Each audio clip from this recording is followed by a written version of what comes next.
Mudah-mudahan kita semuanya tergolong yang dapat pertolongan sampai besok di yang akhir.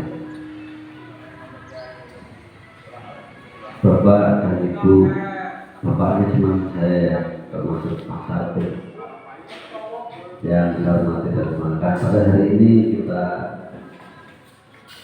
berkumpul di beberapa kusuma di Sekarang Budi untuk menyalakan penyeluruhan kesehatan dari adik-adik mahasiswa KKN di Sekarang Budi.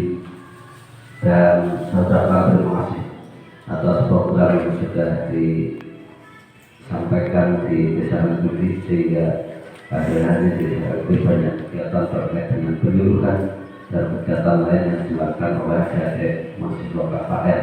Mudah-mudahan apa yang nanti disampaikan oleh adik-adik semuanya bermanfaat untuk kita semuanya, terutama pada pagi hari untuk ibu-ibu hamil yang hadir di pagi hari ini. Dan mudah-mudahan ibu-ibu yang tidak hadir sebagai undangan juga mudah-mudahan dalam keadaan sehat walafiat, karena mungkin banyaknya kegiatan sehingga yang hadir pada siang hari ini tidak terlalu banyak, tapi sudah melebihi dari 50% kalau tidak salah. Jumlah ibu hamil yang ada di Sekarang Budi ada 19 ya, 19. Berarti kita belum jadi ya, 19. Dan hari ini hadir berapa Mas Febri? Yang hadir 11. Berarti ada 8 yang tidak hadir karena nanti bisa menyusul, dan kalaupun tidak benar dalam keadaan sehat. Monggo pada ibu-ibu semuanya nanti untuk bisa dicermati bagaimana kita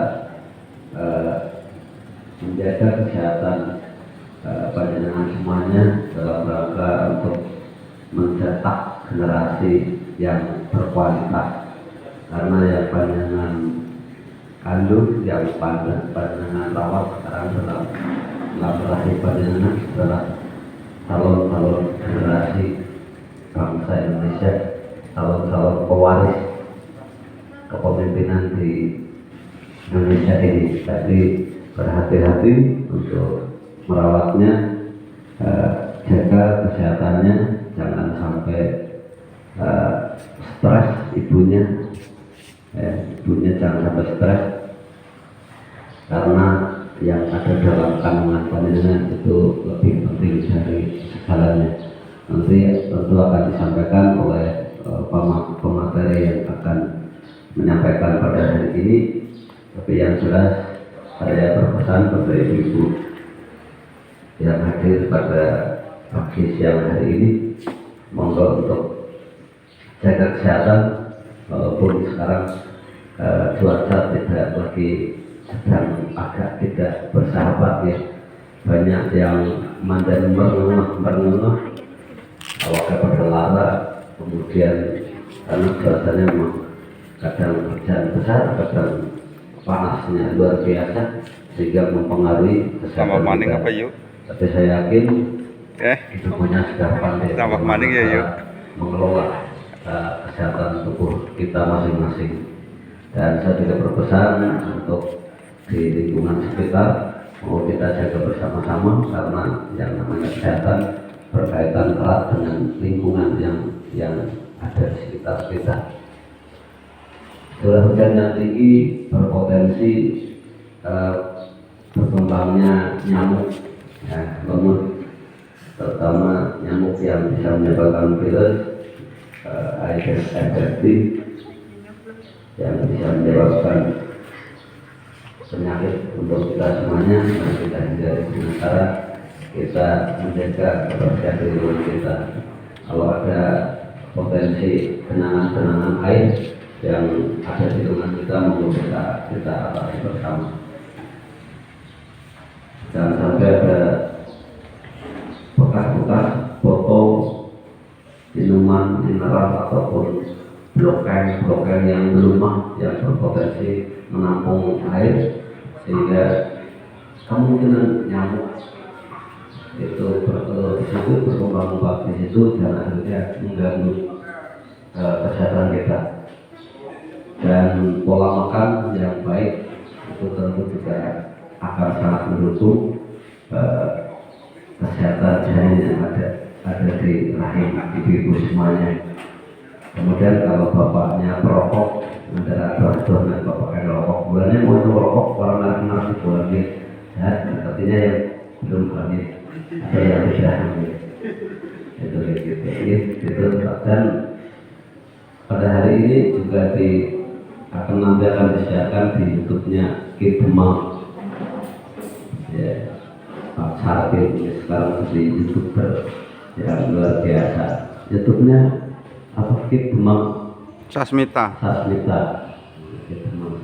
Nah, jangan lupa di subscribe ya.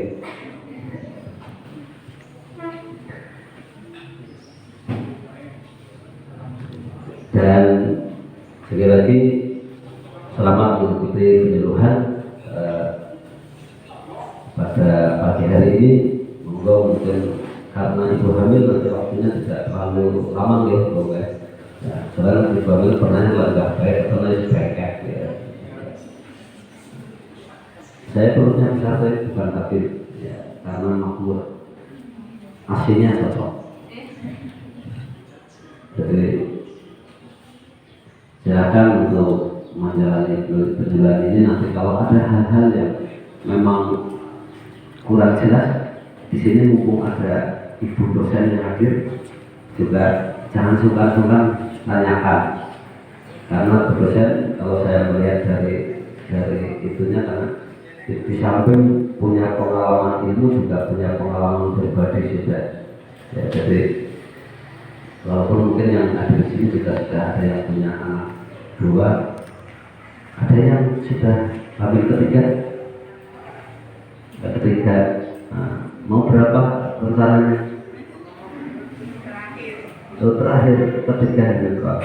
Nggak apa-apa, yang penting kita kan sekarang KB itu penting menciptakan keluarga yang berkualitas. Kalau keluarga berencana, kita mau merencanakan berapa, yang penting sudah terencana. Saya mau 2, nanti mau seperti apa, mau 3 seperti apa, yang penting sesuai dengan perencanaan yang sudah kita rencanakan. Itu Bapak, karena saya mau nggak karena saya 4. Nah, saya 4 dulu saya juga bekerja di bidang KB, karena saya dulu SKD beneran di bidang KB. Tapi waktu itu program KB itu visinya itu 2 anak lebih baik, ya. Makanya saya dulu kira malah 2 anak lebih baik, gitu ya. Makanya saya tadinya dulu di 4. Tapi alhamdulillah disyukuri, mudah-mudahan semuanya menjadi berkah untuk kita semuanya. Mau operator mau bertahan di bawah terus itu, ya tidak apa-apa. Sehingga itu yang bisa saya sampaikan, dan sekali lagi mari kita buka bersama-sama pertemuan penyuluhan kesehatan ibu hamil pada pagi hari ini dengan niat yang tulus kita untuk memperoleh ilmu dengan mengucap Bismillahirrahmanirrahim. Bismillahirrahmanirrahim. Selamat mengikuti penyuluhan kesehatan bagi ibu hamil, dan sekali lagi kami mohon maaf dari pemerintah sekaligus apabila dalam kami membantu penyelenggaraan ini dari penglegahan panjenengan itu kurang berkenan, kurang nyaman, kami mohon maaf yang sebesar-besarnya. Maka dari Allah dan Allah berkata-kata dan Tuhan apabila saya Assalamualaikum warahmatullahi wabarakatuh. Waalaikumsalam warahmatullahi wabarakatuh. Terima kasih atas sambutannya Bapak Bunda. Selanjutnya penyuluhan kesehatan 1 yang akan disampaikan oleh Ibu Yeri Kristiana, nurse medis keperawatan selaku Ketua Situs Perumahan Cilacap. Apabila Ibu Yeri waktu dan belakang kesempatan.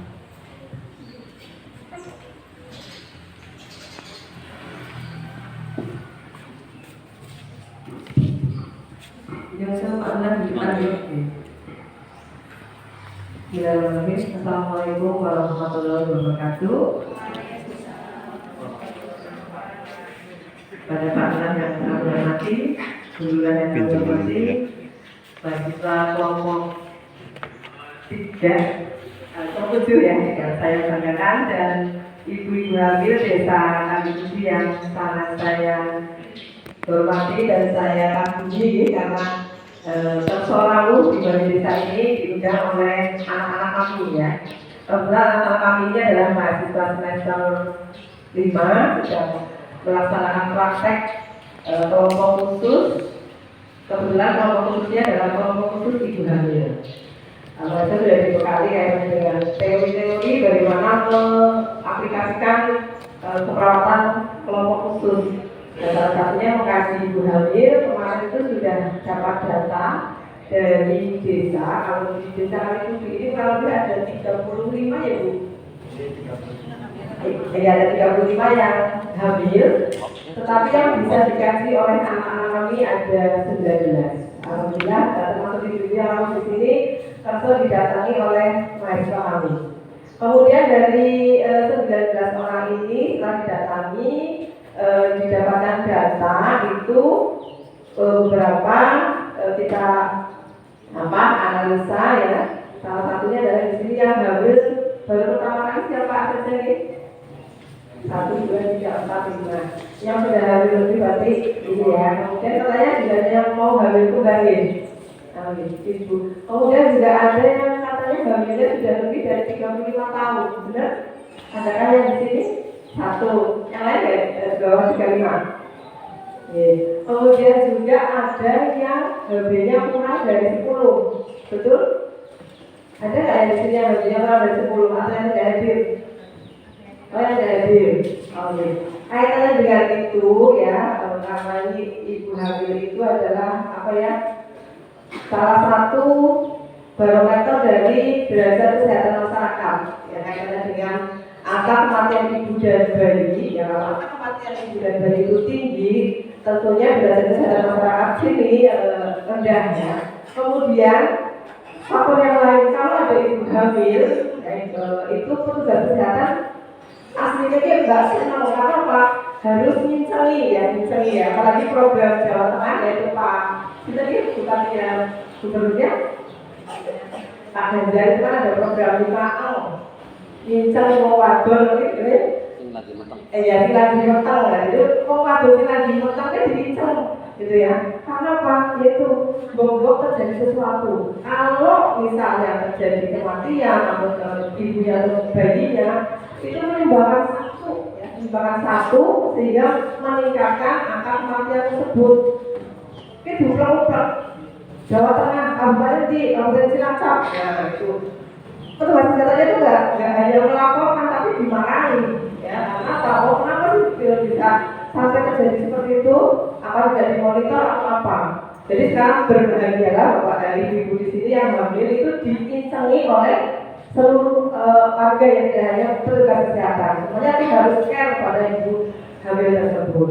Okay. Kemudian kaitannya dengan masalah itu, saya coba akan menyampaikan dengan terapi komplementer untuk meningkatkan hemoglobin atau HB pada ibu hamil. Karena ada data bahwa ibu hamil kurang lebih dari 8 ya. 8 itu HB-nya kurang dari 10. Okay. Ya. Di sini yang trimester 1 sampai 3 bulan itu ada berapa?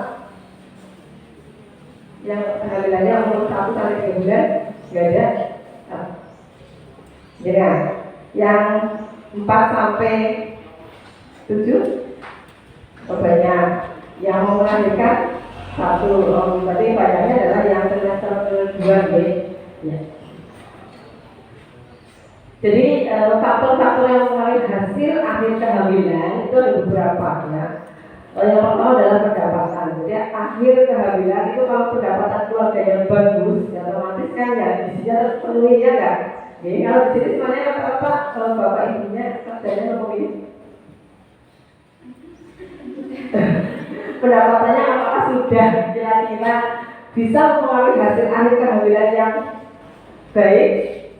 Kalau gini saja, kalau misalnya pun mungkin pendapatannya belum ada program yang UMKM, BLT dan sebagainya dipakai sehingga masyarakat bisa sejahtera. Ya. Kemudian yang kedua adalah kaitan dengan nutrisi. Nah ini nutrisi. Asupan makanan, suplai makanan yang ibu-ibu konsumsi itu bagaimana setiap harinya? Apakah sudah sesuai dengan minimal yang dibutuhkan oleh ibu hamil atau malah seadanya? Karena kaitannya dengan yang pertama pendapatan. Nah, pendapatannya sebenarnya dibagi orang sebenarnya gitu ya, sehingga nutrisi yang harus dipenuhi harusnya untuk ibu hamil, tapi ya pada baik kalau sebelum hamil. Ya. Kemudian yang ketiga kesehatan. Status kesehatan, layanan kesehatan. Untuk status kesehatan, ibu hamil di sini apakah ada yang melakukan kesehatan? Misalnya ada yang hipertensi, asma, atau ada yang nggak ada yang punya penyakit ya. Alhamdulillah nggak ada. Jadi kemudian kaitan dengan layanan kesehatan, apakah sudah dijangkau untuk wilayah Adipala ini, puskesmas Adipala khususnya atau bidan eko tadi bisa dijangkau oleh ibu? Bisa ya? Atau mungkin ada yang tidak pernah ke bidan tapi perginya ke dokter spesialis langsung ke bidan. Oke, simak bagus ya. Kemudian kaitannya dengan keluarga. Nah, ukuran keluarga berapa sih keluarga yang ada di sini? Nah, itu tadi ya, anak ketiga dan rencananya katanya kembar nih. Berarti kan mau tambah berarti 4 ya. Nah, 4.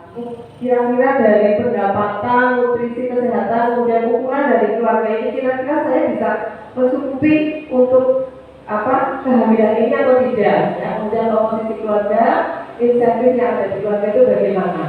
Kemudian motivasi. Nah, ini motivasi saya yang bertanya, kehamilan yang diinginkankah ini atau ada kehamilan sih aslinya aku mau pengen nonton tapi kebobolan? Ada yang seperti itu enggak? Itu pengaruh psikologisnya enggak? Ini anak hamil tidak diharapkan. Ibu hamil yang diharapkan atau kebobolan? Oh diharapkan, oke. Atau kehamilan yang tidak diinginkan atau program, nah ini kan juga ya. Kalau misalnya memang kehamilan itu tidak diharapkan, ya karena sudah amanai gitu ya. Ya mau tidak mau ya kita jaga seperti itu, jangan sampai kita berupaya untuk menggugurkan dengan berbagai cara minum obat ini itu karena dari sana ya semua itu jadi akhirnya yang keluar apa? Anaknya cacat seperti itu ya, atau dari ya tidak terjadi seperti itu. Kemudian yang ketiga terakhir kaitannya dengan pendidikan. Jadi pendidikan sudah didapat aspek personal, pengetahuan, penampilan dan pengalaman. Tadi saya lihat di buku KMS rata-rata pendidikannya sudah di atas SMA semua gitu. Alhamdulillah bisa lihat media-media kan kaitannya dengan kehamilan. Ya, ini faktor-faktor yang kemarin hasil akhir kehamilan. Semoga yang hamil di desa Kalibudi ini semuanya terfasilitasi. Kemudian yang berikutnya peningkatan kebutuhan nutrisi selama hamil. Nah ini selama hamil otomatis kebutuhan nutrisinya bertambah atau sama dengan tidak hamil? Sama gitu. Oh kalau masa sama? Biasanya kan pengennya memilih baik gitu kok. Terus ada yang penambahan berat badannya si maunya ideal jadi obesitas, jadi naik 10 kilo, 20 kilo ya kan? Ini rata-rata kan naik berapa kilo? 10 kilo aja. Kalau dia masih kecil ya, ini jangan-jangan apa ada masalah menurutnya? Berlebih? Tidak, ya. Jadi untuk trimester pertama, 3 bulan pertama itu volume darah ibu itu meningkat, ya volume darah ibu meningkat, sehingga karena kebutuhan volume darah meningkat dapat menimbulkan anemia kehamilan. Anemia pada ibu hamil trimester 1 ya dengan HB kurang dan itu masih dalam kategori fisiologis normal. Tetapi kalau itu berlanjut tidak ditangani itu bisa menjadi anemia yang tidak normal. Nah, kemarin mungkin ada yang pernah dites HB-nya kurang dari 10 pada saat trimester pertama. Mungkin itu karena kondisi volume darah ibu meningkat. Tapi kalau diperiksa lagi masih di bawah 10 ya harus dikaji faktor apa yang mempengaruhi. Apakah karena defisiensi atau kekurangan zat besi atau karena faktor penyakit yang lain. Nah ini ibu-ibu apakah sudah pernah mengkonsumsi zat besi, Fe, tablet yang warnanya merah? Sudah. Diminumnya sehari berapa kali? Malam, setiap malam ya. Ya, kalau misalnya pas malam tidak minum, lupa, apa yang dilakukan? Ya wis gitu ya. Ada yang mana minum zat besi, ada yang tidak bisa minum zat besi, obat harus digerus atau apa? Atau bisa semuanya muntah zat besi? Bisa ibu? Bisa. Oke, alhamdulillah. Soalnya apa? Zat besi, Fe yang dikasih sama bidan kalau dikonsumsi dengan cara digerus, ya, itu akan berubah fungsinya sehingga tidak efektif lagi. Itu harus ditelan. Kemudian waktunya itu harus bersamaan. Misalnya sekarang minumnya adalah jam 10 malam, besok juga jam 10, besoknya lagi jam 10. Tidak boleh jam 10, jam 20, jam itu jam 6 nanti tidak efektif untuk produksi zat besinya di dalam tubuh. Jadi harus konsisten jam 10 ya jam 10 terus seperti itu. Kemudian kalau lupa itu pada saat lupa itu harus minum, jangan lupa jam 11, kemudian jam 10 esok baik, jangan begitu pas lupa itu harus langsung diminum. Kemudian minum berikutnya sesuai dengan jamnya. Seperti itu ya ibu ya. Kemudian energi yang dibutuhkan selama hamil itu tentunya akan berbeda dengan tidak hamil, yaitu dipengaruhi oleh basal metabolit wanita, kemudian berat badan wanita terhadap tinggi, dari kebutuhan energinya itu tergantung dari kondisi. Nah, ini kan saya ada yang kecil, ada yang gede, ini sesuai dengan kondisi ibu. Kemudian berapa sih HB normal ibu hamil? HB normal ibu hamil itu adalah harusnya di atas 11/dl. Ada yang periksa tes terakhir? Berapa HB-nya? 11. Itu belum bisa.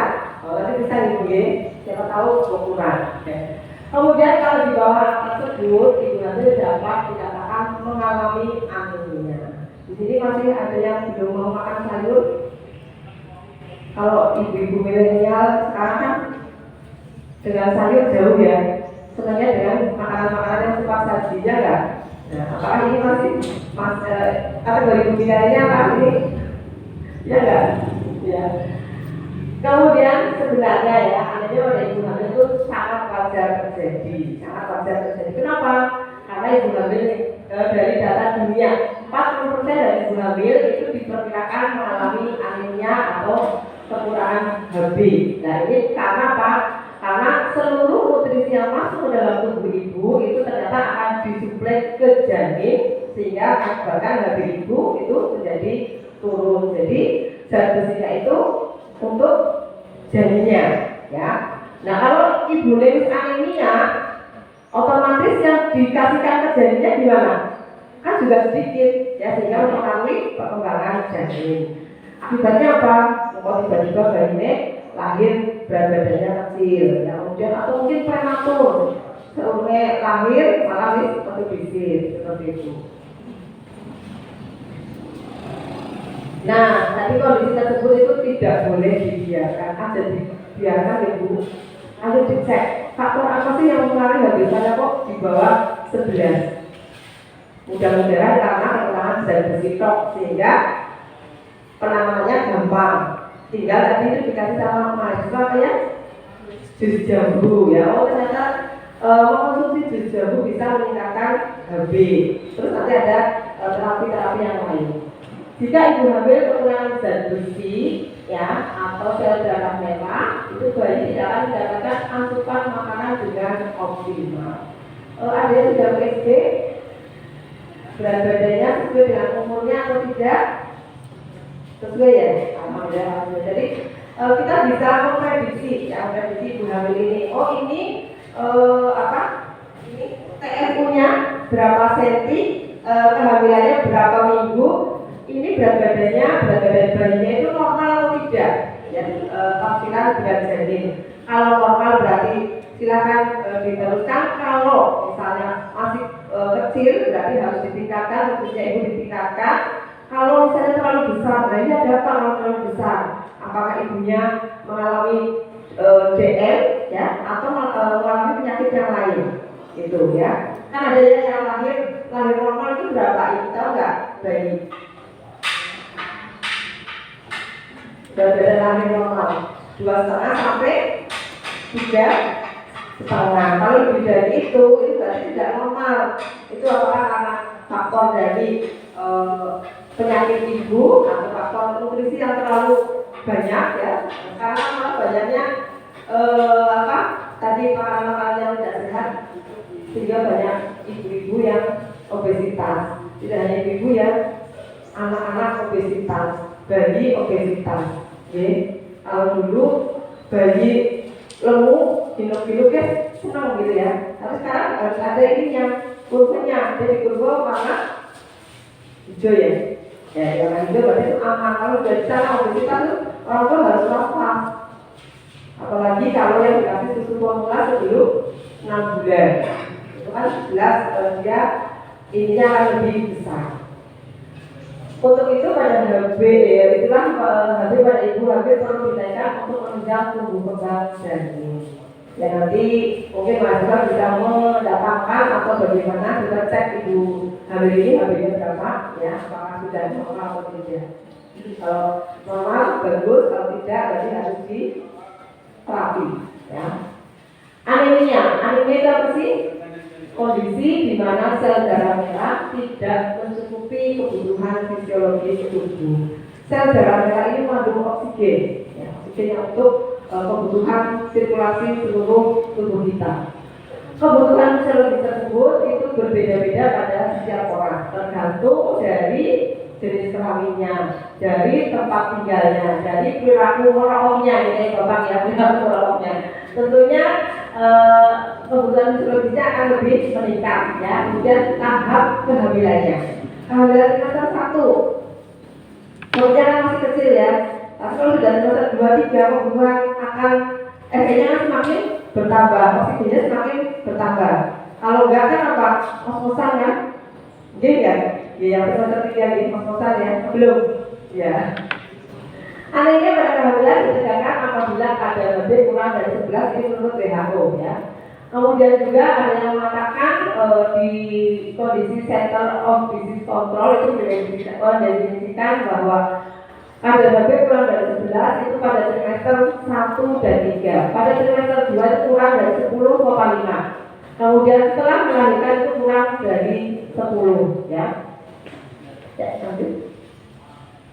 Nah, faktor resiko anemia pada kehamilan salah satunya adalah faktor asupan nutrisi. Nah, itu pada saat remajanya ya, remajanya itu adalah bidadari desa, kok hamil, belum siap hamil. Aduh, saya itu kan bodinya bodi artis gitu ya. Nah, kayaknya bilang itu kok hamil. Aduh, nanti saya tubuhnya jadi berubah. Yang hitam payudaranya, perutnya banyak garis-garisnya, ini bagaimana? Akhirnya dia membatasi kaitannya dengan asupan nutrisi, malah diet pada saat hamil. Boleh nggak sih diet hamil? Dietnya ya yang seimbang, jangan sampai dietnya karena apa? Takut berat badannya bertambah. Okay? Kalau orang sudah hamil, alhamdulillah kita diparingi hamil. Kan ada beberapa yang tidak pernah kepercayaan hamil kan? Jadi kita harus bersyukur kalau misalnya di sini ada yang hamilnya tadi ya tidak diizinkan misalnya. Ini ya, asupan nutrisi sangat berpengaruh, kemudian beresiko ibu itu mengalami anemia ya.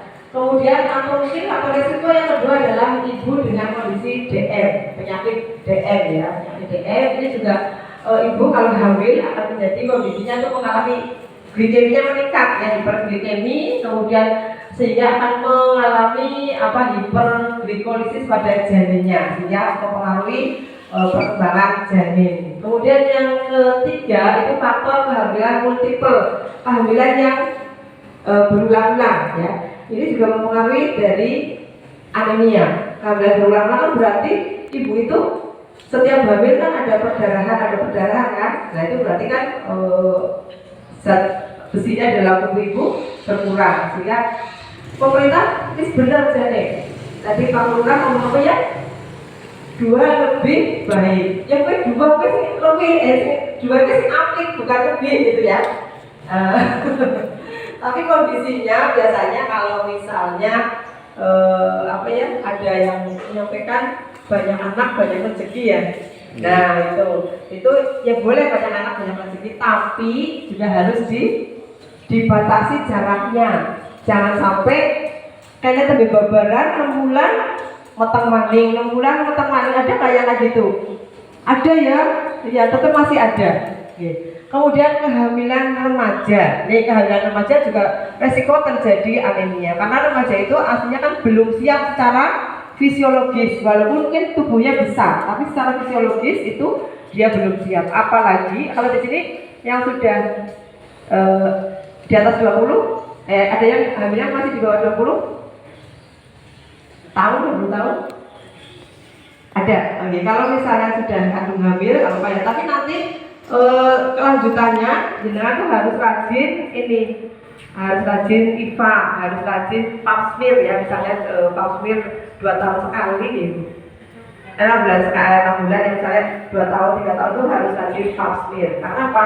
Faktor resiko terjadinya CA cervix itu adalah salah satunya adalah pernikahan di bawah usia 20 tahun, di mana organ reproduksi wanita itu ada sel yang bisa terkena jejas itu, yaitu misalnya barangnya laki-laki yang masuk ke dalam kehamilan ibu, terus ada sel sperma yang masih berada di luar.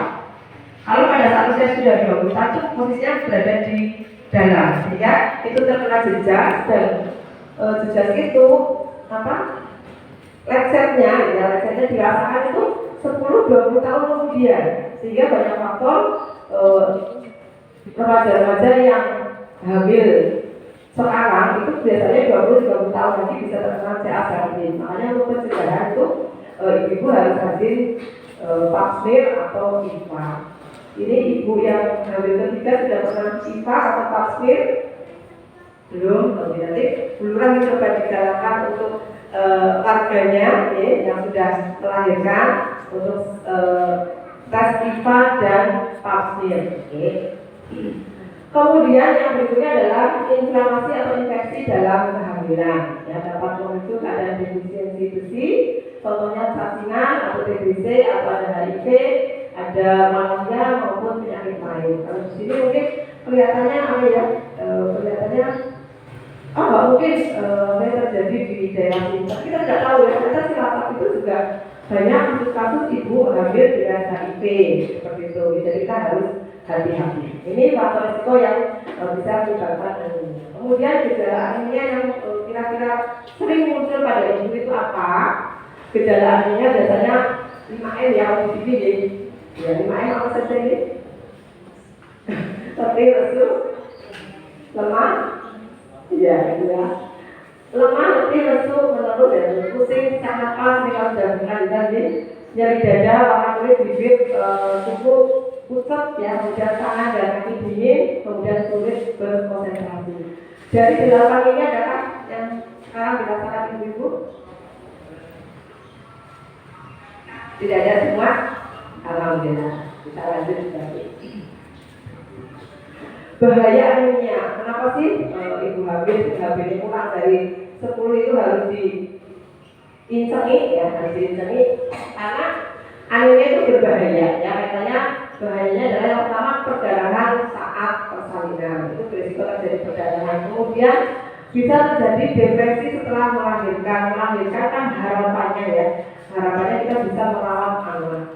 Nah ini ada yang ibu di sini, ibu bekerja atau semuanya ibu rumah tangga.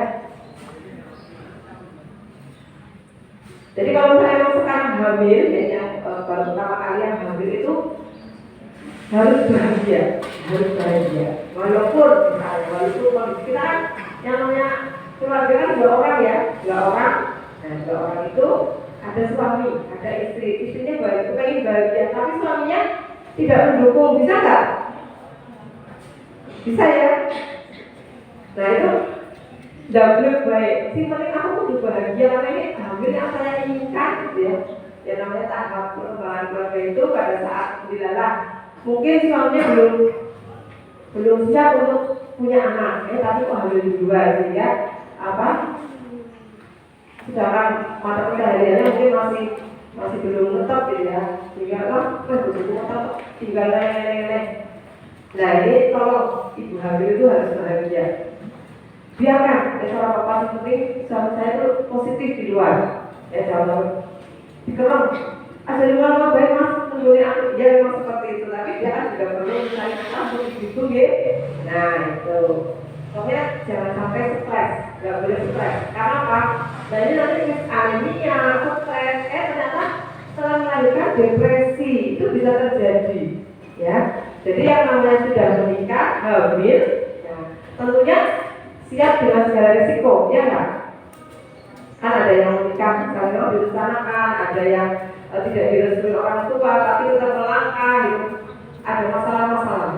Nah ini pokoknya harus bahagia. Siap seperti ibu bahagia, ya. Dan kehamilan ini harus bahagia. Kemudian bayi lahir dengan berat badan rendah tadi ya, kemudian prematur, bayinya juga bisa anemia, bahkan yang fatal lagi bisa terjadi kematian janin. Kan tidak ingin ya. Ibu yang trimester 3 bayinya 2, berat badannya sudah normal semua. Berapa? Oh iya, berarti bagus ya. Ya. Cara mengatasi anemia dalam kehamilan. Nah, anemia zat besi itu cara mengatasi ini gampang. Yang pertama adalah apa? Makan makanan yang bernutrisi. Bernutrisi itu tidak harus yang mewah-mewah, ya. Makanan yang dianjurkan adalah makanan yang mengandung zat besi, ya, kemudian asam folat yang tinggi. Zat besi Fe. Fe itu kalau di tumbuh-tumbuhan yang hijau-hijau, ya, hijau-hijau. Makanan yang mengandung zat besi tinggi, daging rendah lemak yang dimasak matang. Jadi silakan ibu beli daging tapi rendah lemak, silakan lemak dibuang, ya. Kemudian makanan laut, ikan, cumi, udang yang dimasak matang. Di sini ada yang tidak mau makan lele, tidak mau makan apa itu udang, tidak mau makan belut karena takut mitos ya. Jadi maaf ini nanti bapaknya gini. Ada yang masih percaya seperti itu? Bismillah, ya, yang penting Bismillah. Makanan itu adalah mengandung protein tinggi. Ya, dan ternyata banyak mengandung asam folat sehingga apa? Mencegah terjadi kecacatan pada janin. Ya.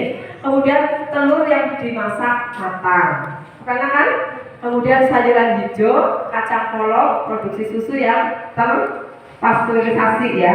Kemudian kentang, gandum, ini makanan yang kaya akan zat besi.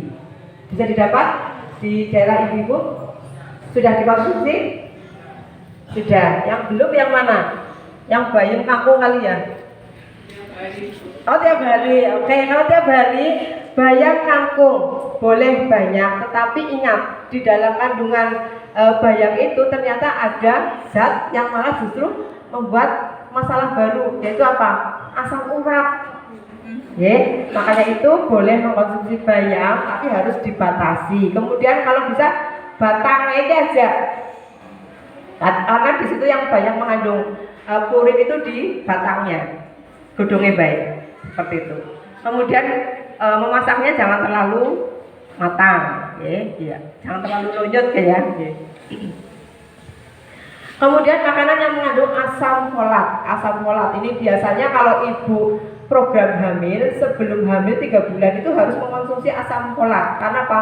Salah satunya adalah untuk mencegah kecacatan. Selain itu juga bisa meningkatkan HB. Ya. Sayuran hijau, buah-buahan, kacang-kacangan, gandum, kuning telur, dan kuaci. Ya, kuaci ternyata banyak mengandung asam folat. Ya. Suka misil kuaci gitu?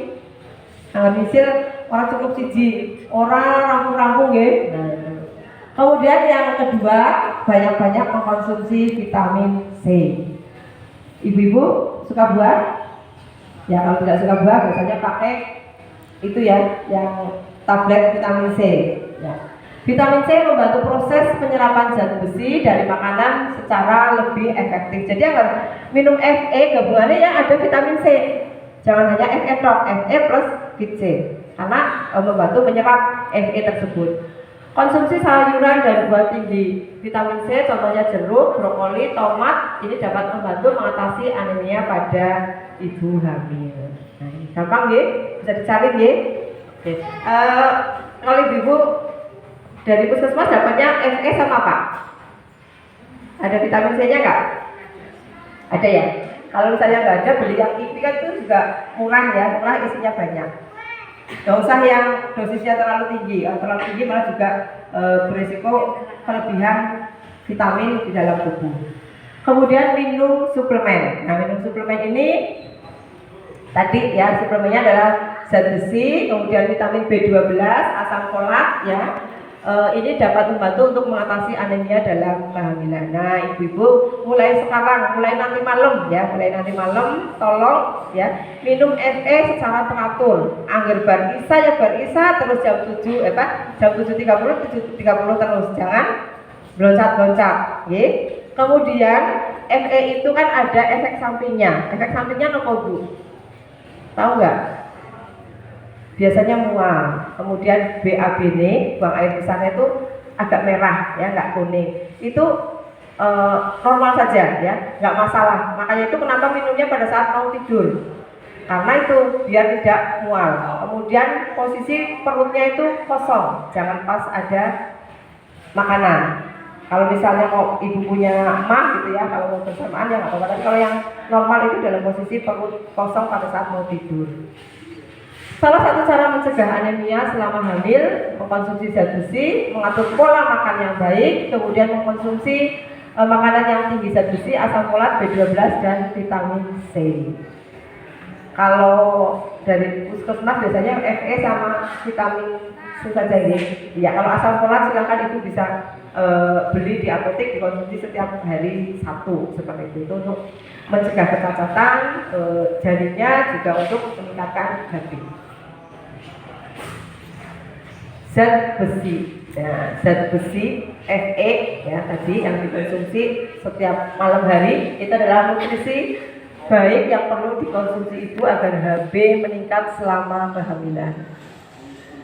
Di program puskesmas itu satu ibu hamil harus dikasih HB 100 ya Bu? 100 ya, 100 itu harus habis karena pas 100 itu kan berarti berapa bulan? 3 bulan ya. 3 bulan itu mengkonsumsi itu sampai postpartum juga iya ya. Sumber zat besi dibedakan menjadi 2, ada hem dan non hem.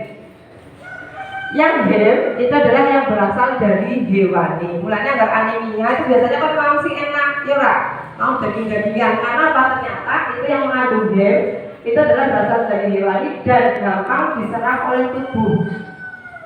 25-30%. Makanya kalau makan daging-dagingan itu cepat meningkat HB-nya. Tapi kalau makan bayam yang di non hem yang berasal dari nabati itu hanya 2-7% munggah suwe.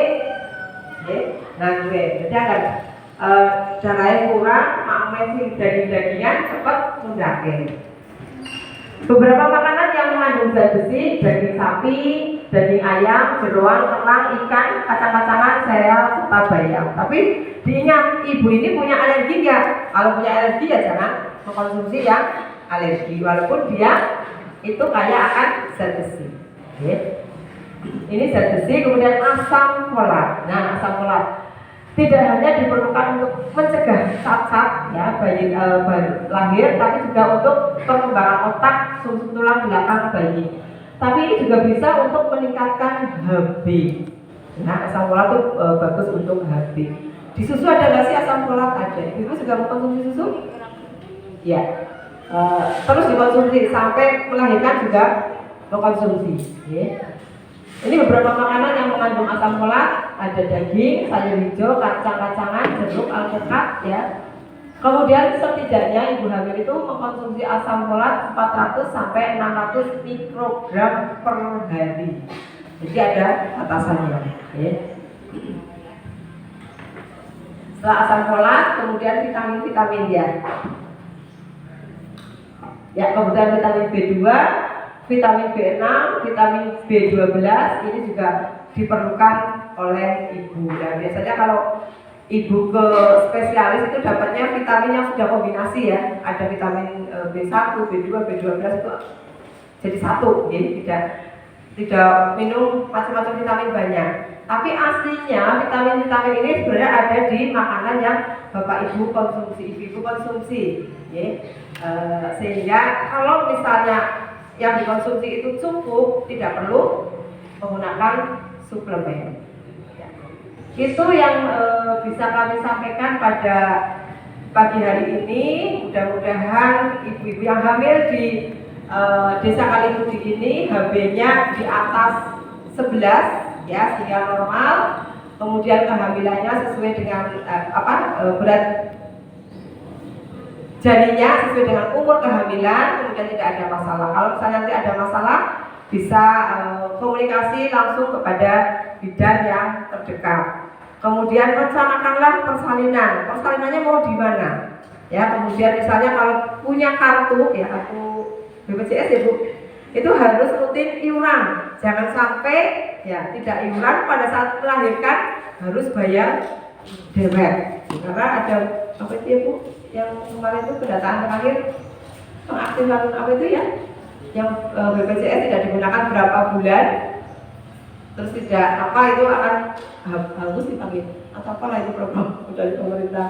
Itu sudah dicek kartu BPJS-nya aktif tidak, iurannya aktif tidak, ya.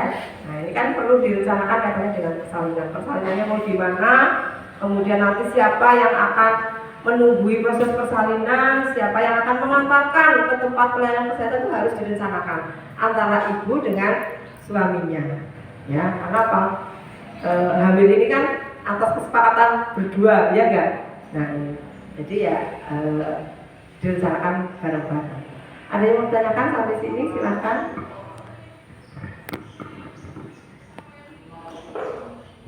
Monggo. Semangat-semangatnya toh pengen langsung senang hamil. Oke, monggo.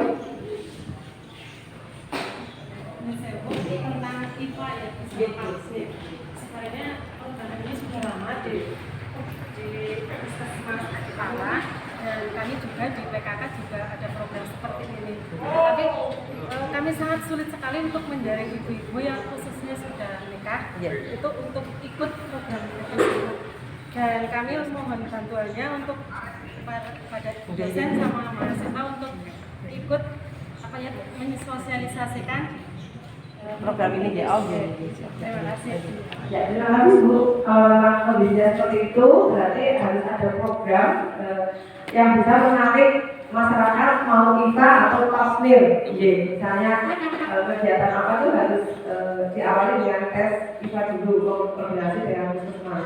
Ini kemudian kalau di Kabupaten Banyumas, yaitu di desa kami itu kayak gitu. Jadi harus tes IPA dulu, gitu. Ya, jadi masyarakatnya mau nggak mau akhirnya Berarti seperti yang itu COVID-19 kemarin. iya gitu ya. Iya kayak gitu. Terima kasih. Nanti kita juga coba sampaikan ke puskesmas. Ya, biar partisipasi masyarakat kaitannya dengan pencegahan ya. Pencegahan CA sampling itu tinggi. Salah satunya adalah dengan tes IPA dan tes pap smear. Karena apa? CA sampling di diagnosa sudah lanjut, ya, sudah ke stadium 1-2 itu penyembuhannya susah. Tapi kalau masih in situ, ya masih baru tanda-tanda peradangan itu bisa disembuhkan. Kemudian kalau misalnya sekarang alhamdulillah ya ada program imunisasi HPV untuk anak kelas 5 SD. Itu adalah untuk pencegahan CA sampling. Nah ini kan sebelum melakukan hubungan seksual bagi remaja-remaja yang belum pernah, kalau mau tes pencegahan dengan HPV tersebut, alhamdulillah baru beberapa provinsi, 4 provinsi apa ya, itu yang mendapatkan program imunisasi HPV untuk anak kelas 5 SD. Belum semua provinsi seperti itu. Dan Kabupaten Jawa Tengah termasuk dalam 4 provinsi tersebut.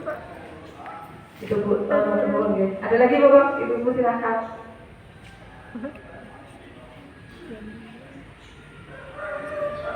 Apa lagi? Tanya.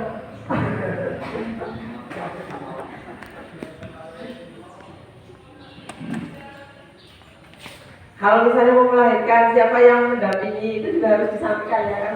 Pada saat proses persalinan itu kan biasanya ada fase-fasenya ya, fase-fasenya di mana ada fokus pada diri sendiri ya. Itu kalau ada yang mendampingi, hanya untuk support ya, support kalau bisa sih suaminya ya.